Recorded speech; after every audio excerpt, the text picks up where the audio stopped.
చేసుకున్నా కానీ ఏ కులానికి లేదంత ఓటింగు ఈ దేశంలోని. కానీ ఓటింగ్ ఏమో మనదే, హత్యా ప్రయత్నాలు ఏమో మన మీద, బెదిరింపులు మన మీద, మన ఆస్తులు దెంగడం, మనల్ని అవమానపరచడం, రకరకాల ఇబ్బందులు పెడతా ఉన్నారు. ఒక్కసారి ఆలోచించుకోండి, ఆలోచించుకునే చూడండి. మీరు ఏంటంటే ఎవరికే వత్తాసు, ఎవరికే ఊడుకుని చేయాల్సిన అవసరం లేదు. మీకు అభిమానమా, మోడీ అంటే అభిమానమా, తిరగండి. జగన్మోహన్ రెడ్డి గారు అంటే అభిమానమా, తిరగండి. కాంగ్రెస్ పార్టీ అంటే అభిమానమా, తిరగండి. జనసేన పార్టీ అంటే అభిమానమా, తిరగండి. మేము జనసేన పార్టీలో ఉంటాం. కానీ చెడు చేస్తే మట్టుకు ఏ పార్టీనైనా సరే వదలొద్దు. అంతిమంగా మనకు పార్టీ పెట్టి దొమ్ము లేదు కాబట్టి, నిలబడే సత్తా లేదు కాబట్టి, మనకి ఒకటి పంచం చేరాలనుకుంటున్నాం కాబట్టి మనం.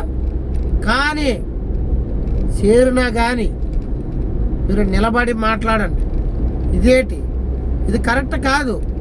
మేము కొట్లాడేది మీకోసం, మేము లాసిపోయేదే మీకోసం. మమ్మల్ని తిరగేసి పార్టీల నుంచి సస్పెండ్ చేస్తున్నారు.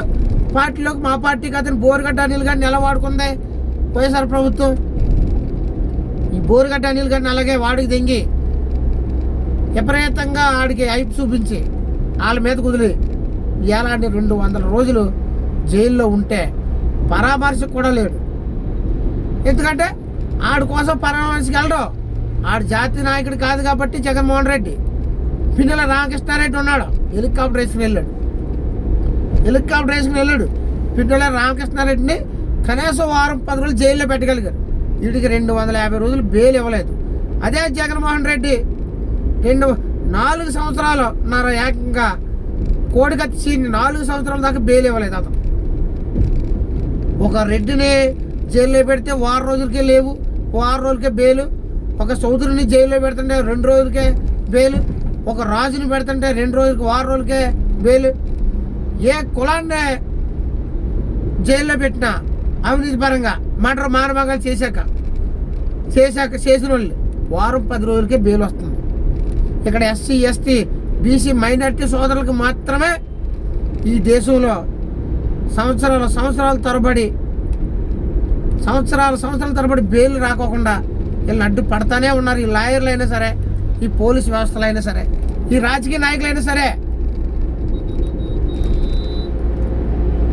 ఒక్కసారి ఏ పార్టీ జెండా కట్టినా సరే ఇలా జగన్మోహన్ రెడ్డి గురించి జెండా కడుతున్నారా, జగన్మోహన్ రెడ్డి తప్పు చేస్తున్నాడు అని చెప్పండి. చెప్పకపోతే మీరు మీ గొయ్యి మీరే తవ్వుకున్నట్టు ఖచ్చితంగా. అలాంటి పార్టీలు ఉండకండి. అదే జగన్మోహన్ రెడ్డికి 5% ఓటింగ్, 7% కూడా ఉండదు. సొంత ఓటింగ్, అతను కమ్యూనిటీ ఓటింగ్.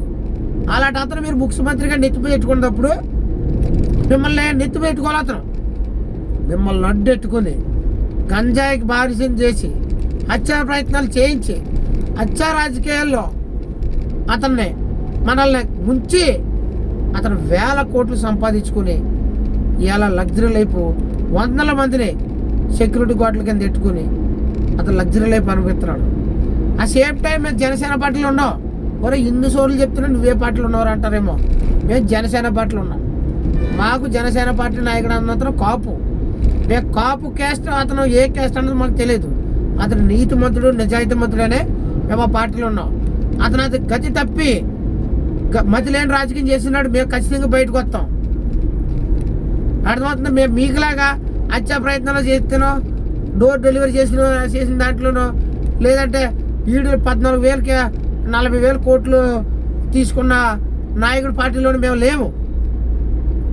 మీరు క్యాస్ట్తో చూపిస్తున్నారు కాబట్టి ఖచ్చితంగా పవన్ కళ్యాణ్ గారు కాపులు వాళ్ళు రానివ్వకూడదని అనుకుంటున్నారు. కాబట్టి కాపుని 20% ఉన్న కాపు ఓటింగ్ ఉన్న వాళ్ళు వాళ్ళ సీఎం అవనెత్తలేదు. మిగతా అన్ని క్యాస్టులు కలిపి 25% ఉన్న ఓటింగ్ ఉన్న మనలో వాళ్ళ మీదకి దెబ్బలాడి పంపుతున్నారు.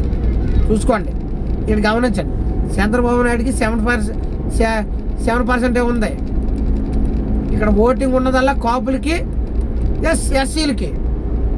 అవుతే ఈ రెండు క్యాస్టుల్లోంచి ముఖ్యమంత్రులు రావాలి. ఎక్కడున్నారు ఈ రెండు క్యాస్టులోంచి? 40 సంవత్సరాల క్రితం ఉండేవాడు ముఖ్యమంత్రి, 2-3 సంవత్సరాలు చేశాడు. ఇలా పెన్షన్ ఇస్తున్నారంటే అతను సెలవులే. అప్పటి నుంచి ఇవాళ దాకా మన ఊడి గురించి చేస్తూనే ఉన్నాం. స్వతంత్రం వచ్చిన కానించి అనేకమైన హత్యా ప్రయత్నాలకు గురవుతూనే ఉన్నాం. మన సొంత భూములు, ఆస్తులు, ప్రాణాలు, మానవాలకు కూడా కోల్పోతున్నాం. ఏ నాయకుడైనా సరే ఇవాళ నరేంద్ర మోడీ ఉన్నాడు అధికారుల సెంటర్లో. యూపీలో ఆడపిల్లని రేప్ చేయడా ఎంపీ, అతను ఎంపీయా అతను ఎమ్మెల్యే కానీ సోషల్ మీడియాలంతా తిప్పు కొడుతుంది. అతనికి బెయిల్ ఇచ్చారు ఇవాళ.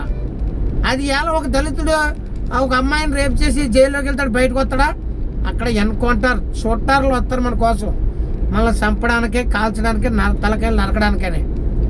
షూటర్లు బయలుదేరి షూటర్ల చేత కాల్పిస్తారన్నమాట, లేకపోతే కత్తులతో నరికిస్తారు. అర్థమైందా? ఓ ఎస్సీ సోదరులారా, ఒక్కసారి ఆలోచించండి. మీ పార్టీ స్టాండ్కి ఏ పార్టీలో ఉండాలని తప్పుపడతలే మిమ్మల్ని. ఆ పార్టీ లైన్ చూసుకోండి. ఆ పార్టీ పద్ధతి మారిందనుకో, పద్ధతి బాగోలేదనుకో, మారండి. ఇవాళ పార్టీ మారిన చెడ్డోడు చెడిపోయినోడు ఎవడో లేడు. పార్టీలు మారిన వాళ్ళందరూ చెడ్డోళ్ళు కాదు, పార్టీలో ఉన్న వాళ్ళందరూ మంచోళ్ళు కాదు.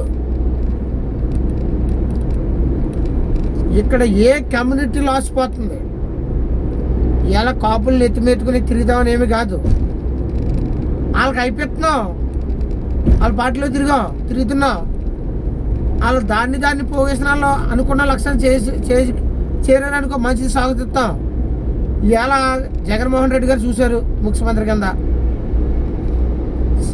చంద్రబాబు నాయుడు గారిని చూశారు. ఇప్పుడు దాకా చూడలేని ముఖ్యమంత్రి